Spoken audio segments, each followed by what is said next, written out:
Hi guys, sorry I had to go there for a second. I was talking about herbs, and a friend showed up and he went and got my mail for me and brought me in a couple of packages. Sorry I'm not going to be able to show the opening. I did this video once before and it got lost in the ether. But I want to show you what I got. Well, let me show you that later. I want to show you first the other book that I was going to talk about in the Magical Book Source videos. And this is The Urban Paganism, or Urban Pagan, by Pat Telesco. Interesting book, lots of good information.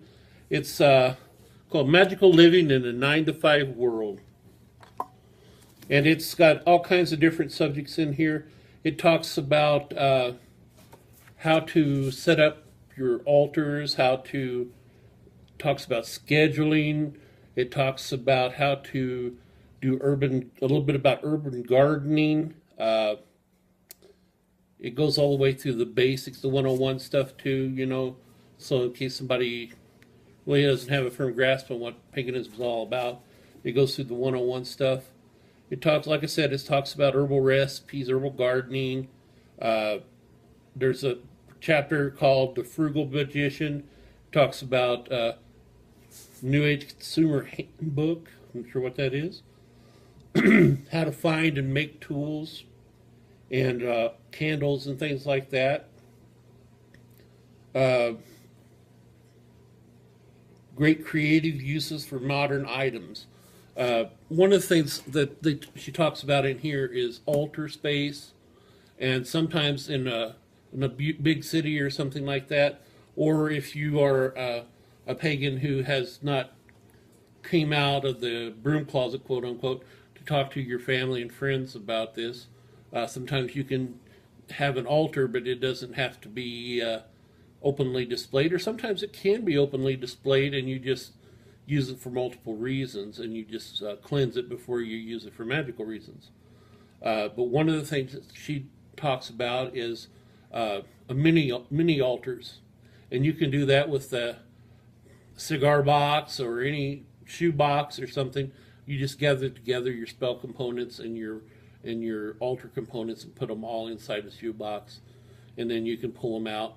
One person even I've talked to over the years actually built an altar inside of a dresser drawers, and whenever she wanted to do her spiritual stuff and do her altar work, she would just pull out the drawer and it was all right there in front of her. She never took it out of the drawer or anything.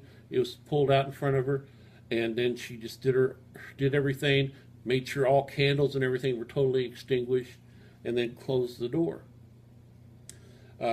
That's a great way of doing it. There's all kinds of things you have to look at as far as being an urban pagan.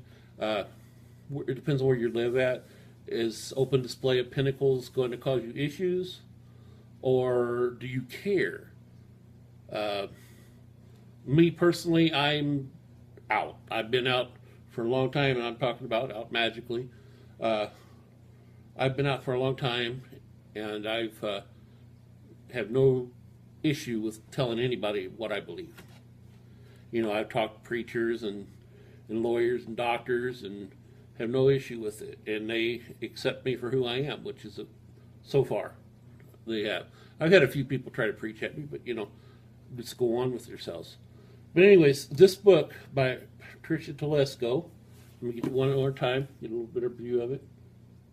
Get some of the glare down maybe. It's a wonderful book. It has a lot of great information in it, and I think that if you pick it up, it comes through Llewellyn Publishers. You can see the little half moon or a quarter moon down there. Pick it up, and I think you'll really enjoy Patricia's work. And that's if it's not outdated. It may be